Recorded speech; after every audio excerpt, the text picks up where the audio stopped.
Hello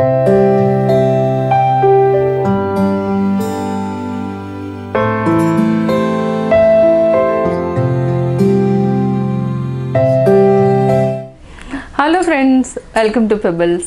நான் உங்கள் கோபி செட்டிப்பாளையம் சுதா. நம்ம இன்னைக்கு செய்ய போகிறது ரவா சியா பாயாசம். அதாவது ரொம்ப எளிமையாக செய்யலாம். அதாவது ரவா வந்து நம்ம ஜாஸ்தி எடுக்கக்கூடாது இந்த பாயாசத்துக்கு. கொஞ்சம் கம்மியாக, அதாவது சின்ன கப் அளவுக்கு ஒரு 25 to 40 கிராம்ஸ் அளவுக்கு எடுத்தாலே போதும். இதுக்கு 1/2 லிட்டர் மில்க் யூஸ் பண்ணி செய்ய போகிறோம். வாங்க எப்படி செய்கிறதுன்னு பார்க்கலாம். தேவையான பொருட்கள், நம்ம பால் 1 லிட்டர் எடுத்துக்கலாம். இதுக்கு ஒரு 10 முந்திரியை நான் வந்து 2ஆக உடைச்சி வச்சுருக்கிறேன். குங்குமப்பூ தண்ணியில் வந்து நம்ம ஒரு 10 மினிட்ஸ் ஊற வச்சுருக்கிறோம். இதுக்கு ஒரு 20 திராட்சை எடுத்துக்கலாம். ரவை வந்து ஜாஸ்தி எடுக்கக்கூடாது. இது வந்து என்னென்னா ஒரு 25 to 40 கிராம்ஸ் அளவுக்கு தான் நான் எடுத்துருக்கிறேன். சியா சீட்ஸ் வந்து 2 டேபிள் ஸ்பூன். 1 கப் அளவுக்கு சுகர் எடுத்துக்கலாம். அதாவது உங்களுக்கு ஸ்வீட் ஜாஸ்தி வேணும்னா இன்னொரு 1/2 கப் எடுத்துக்கலாம். நான் கம்மியாக தான் யூஸ் பண்ணுறேன். 1 கப் இருந்தாலே போதும். இப்போ எப்படி செய்கிறதுன்னு பார்க்கலாம். ஒரு பேன் எடுத்துக்கலாம். ஒரு 1/2 டீஸ்பூன் அளவுக்கு நெய் எடுத்துக்கலாம். நெய் நல்லா உருகட்டும்.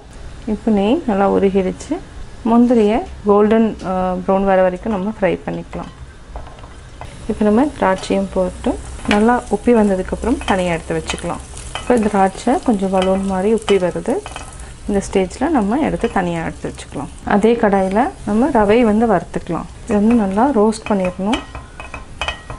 ரோஸ்ட் பண்ணதுக்கப்புறம் இன்னும் கொஞ்சம் கீ ஆட் பண்ணிக்கலாம். இப்போ நம்ம ஒரு 1/4 டீஸ்பூன் அளவுக்கு கீ ஆட் பண்ணிக்கலாம்.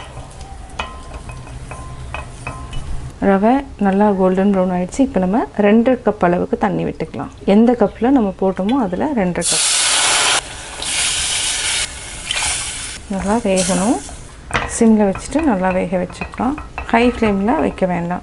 இதுக்கு என்னென்னா 3 ஏலக்காயை நம்ம ஆட் பண்ணிக்கலாம். இதை தட்டி வச்சுருக்கிறேன். இதை நம்ம அப்படியே ஆட் பண்ணிக்கலாம். பார்த்திங்கன்னா ரவை நல்லா வெந்துடுச்சு.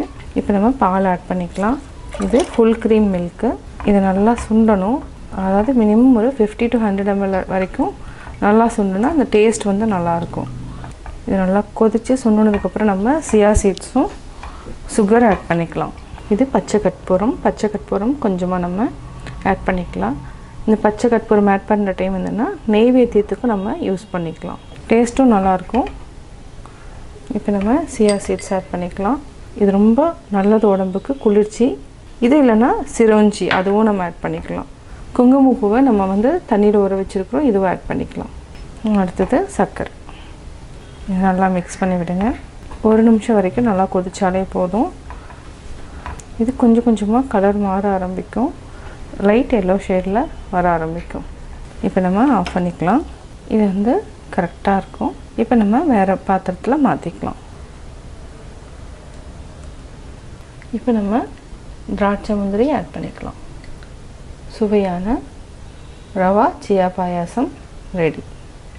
ரவா சியா பாயாசம் எப்படி செஞ்சீங்கிறது பார்த்தீங்க. நீங்களும் வீட்டில் ட்ரை பண்ணி பார்த்துட்டு உங்களுடைய கமெண்ட்ஸ் எனக்கு சொல்லுங்கள். லைக் பண்ணுங்கள், ஷேர் பண்ணுங்கள். மறக்காமல் பெபிள்ஸ் தமிழ் சேனலையும் கோபி சுதா சேனலையும் சப்ஸ்கிரைப் பண்ணுங்கள்.